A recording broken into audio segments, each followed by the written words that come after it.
Nous voici dans ZBrush pour la création d'un personnage. Pour commencer dans ZBrush, on va checker la taille du document. Donc ici, la taille du document, moi ce que j'aime bien, c'est d'avoir une taille, un rapport hauteur-largeur équivalent à la taille de mon écran, au niveau de la résolution. C'est pas obligatoire, mais c'est ce que je préfère. Donc une fois que c'est fait, je peux cliquer sur Save as Startup Doc.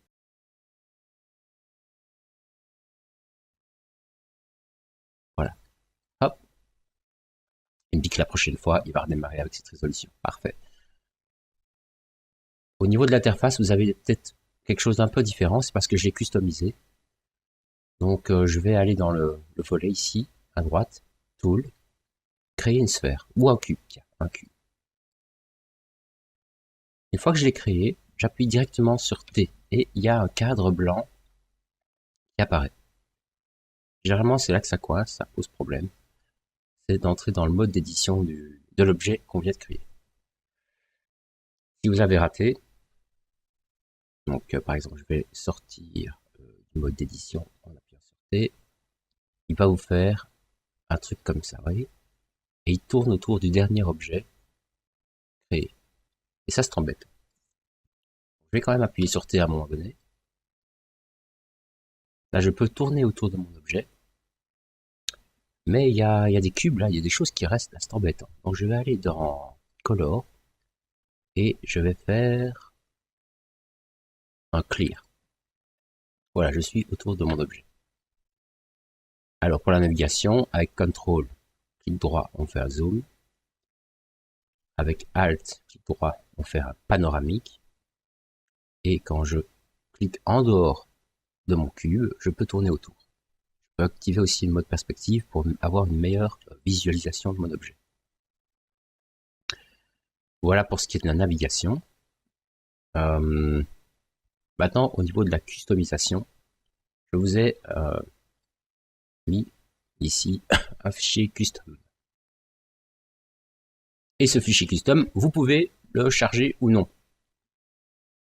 Ça sera peut-être plus pratique. Alors pour le charger, vous allez dans Préférences, Config, Enable Customize est déjà actif. On peut le désactiver. Mais ici, vous pouvez loader ce fichier custom.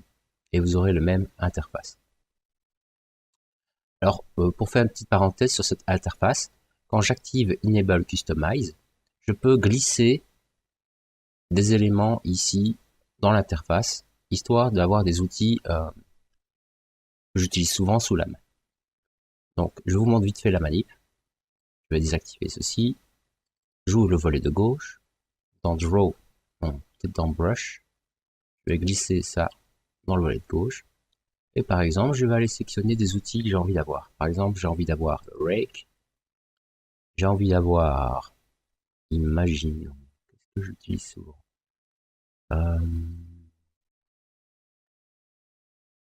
on va faire le Pinch. Voilà. Donc il y a deux brushes qui sont chargés ici dans mes brushes. Maintenant, ce que je vais faire, c'est faire Préférences, Enable Customize, et je vais aller glisser cette nouvelle brush. Donc on avait dit le Pinch, CTRL et ALT enfoncé, clic gauche, et je vais glisser ça dans ici dans l'interface. Alors là, la taille est trop grande, je fais CTRL ALT, clic gauche pour supprimer ça, et je vais prendre le petit ici. Hop, et j'avais le Rake. CTRL ALT, hop, comme ceci. S'il y en a qui ne me plaisent pas dans la liste, je peux les supprimer. Le Clay Build Up, c'est pas la broche la plus fréquente que j'utilise dans ce travail. Donc je peux recaler un petit peu ici. Voilà. Et à l'usage, vous verrez ce que vous aimez avoir comme outil sous les yeux. Donc quand cela est fait, je désactive Enable Customize. Préférence, je peux faire un store config histoire que ça démarre avec cette nouvelle interface. Ça en dehors, je ne le veux plus, je referme le volet de gauche, et voilà, on est bon. Vous remarquez peut-être que j'ai chargé des menus ici Zpack 1 et Zpack 2. Donc il y a aussi moyen de créer des menus dans les préférences, Custom UI et Create New Menu. Mais évidemment, il faut que Enable Customize soit actif. On verra ça peut-être plus tard. Si vous êtes intéressé sur le sujet de customisation de cette brush, bien un petit mot de recherche dans YouTube, dans YouTube, et vous aurez des indications là-dessus. Bref, vous pouvez quand même dans les préférences charger mon interface si vous le désirez dans Load UI. Alors, on a vu ici, il y a déjà des vidéos qui ont été faites sur HEPL 3D sur la navigation, je pense. Mais bon, pour vous dire, c'est que quand je tourne autour de mon objet, quand j'appuie sur Shift, je peux caler sur une des vues. Comme ceci, comme ceci.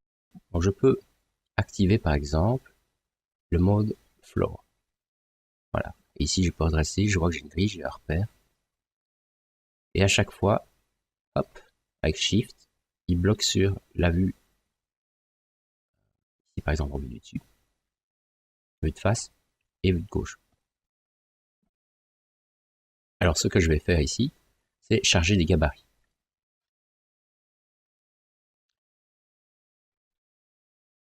Les gabarits, pour les charger, je vais dans Draw. Et là, on aura la possibilité de les charger dans Front, Back, Up, Down, Left, Right.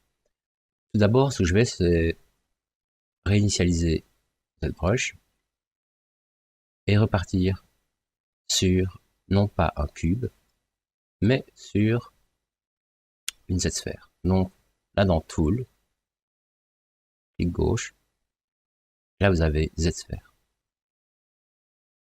Je vais créer la Z-sphère, j'appuie sur T, hop, là, voilà, dans l'interface.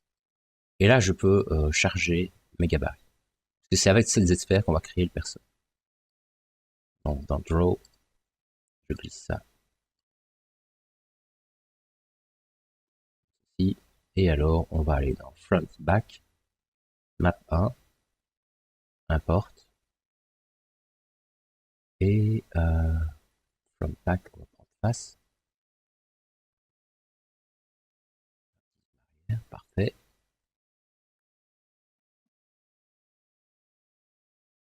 Left, Right. Ce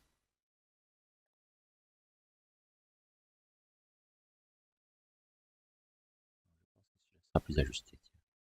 Ouais. Et on avait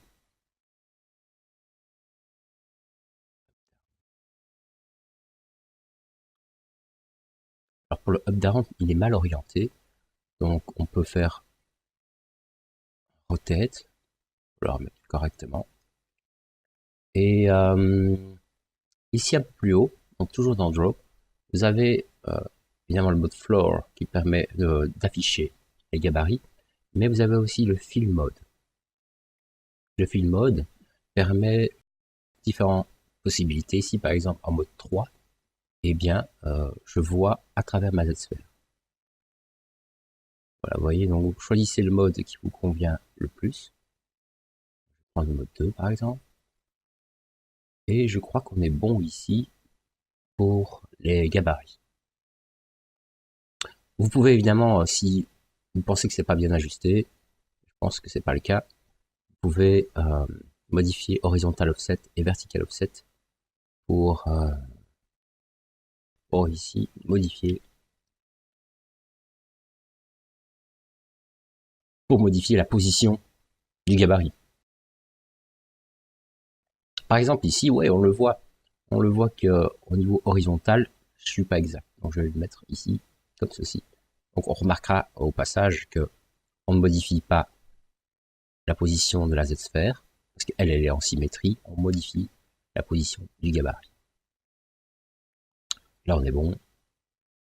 Au début, il va falloir vous y faire à cette navigation.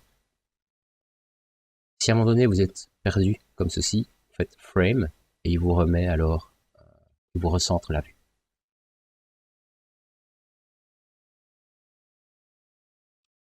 Voilà, donc pour les Z-sphères, on va utiliser le mode W pour déplacer la Z-sphère. Alors, je ne vais pas la déplacer en prenant le risque de la décentrer à gauche et à droite pour garder la symétrie. Je vais appuyer sur X et X active Activate Symmetry. Le Activate Symmetry se trouve dans Transform Activate Symmetry. Là, je suis bien sur X. On voit qu'il y a deux petites icônes qui sont de part et d'autre de la Z-sphère. C'est parfait. Donc, en déplaçant, comme ceci, je ne sais pas aller à gauche et à droite. Et ça, c'est parfait. Parce que le but du jeu, c'est de ne pas perdre la symétrie tout de suite. Donc, avec ici un scale, je peux modifier la taille. Ensuite, j'aimerais bien c'est créer le coup. Donc, avec Q, en mode draw, donc, je vais ici créer le coup. Alors, on a ici un petit point vert qui va apparaître. Hop, ça veut dire que je suis en symétrie. Ah, c'est bon, je peux créer ceci. Là, je vais tourner. W, je déplace. Je reviens en mode face. On remarquera que je suis pas en mode perspective. Hein. Ça biaise, ça fausse la vue. Comme ceci. Avec une petite mise à échelle.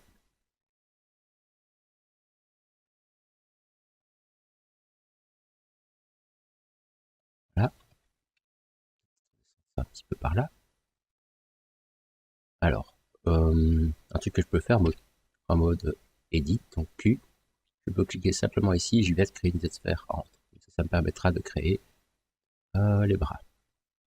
En appuyant sur A, je vérifie ce que le maillage va donner. Et là, il est plutôt joli. C'est parfait. Alors, pour créer les jambes, Q, la base des jambes, hop, je descends, W, je vais repositionner ça ici, là-bas,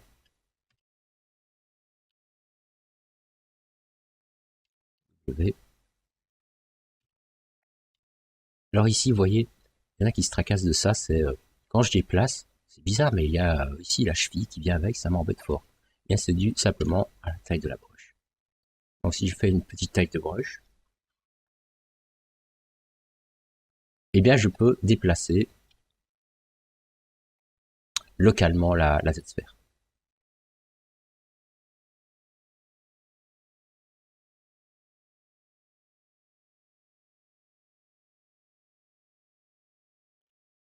Voilà, si par exemple je pense que cette Z-sphère n'est pas bien mise, je peux en mode edit, un Q, il appuie sur Alt, il y a un petit moins qui apparaît, et je peux enlever la Z-sphère.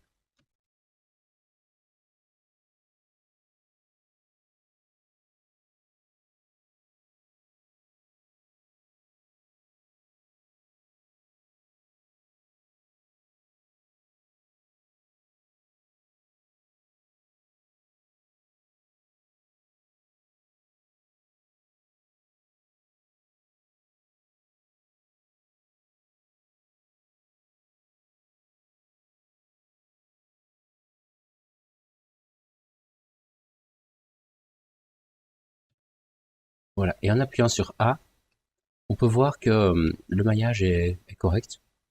Il a une forme qui est symétrique. On n'a pas de déformation bizarre. Ça veut dire que on a la chance d'avoir mis les Z-sphères correctement. Parfois, ça vous donne des choses plus abstraites, et donc là, il faut repositionner. Quoi.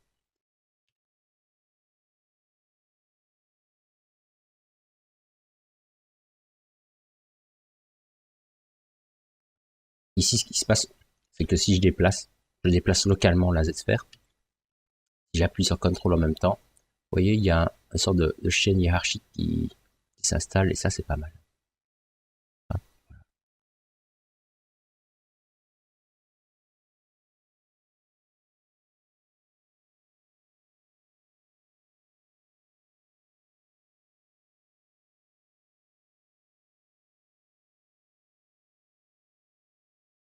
Voilà, si j'appuie sur A, on peut voir que mon personnage est toujours en symétrie. Donc on a un maillage qui est propre, on a une base. Pas besoin que ce soit parfait, mais là on a une bonne base. On va sauvegarder ici le projet, on garde le mode Z-Sphere, et ensuite on va convertir ces Z-Sphères en un maillage éditable. Donc pour sauvegarder, faites très attention ici, c'est dans File, Save As. Ça va, donc ici je vais le nommer par exemple Z-Sphere.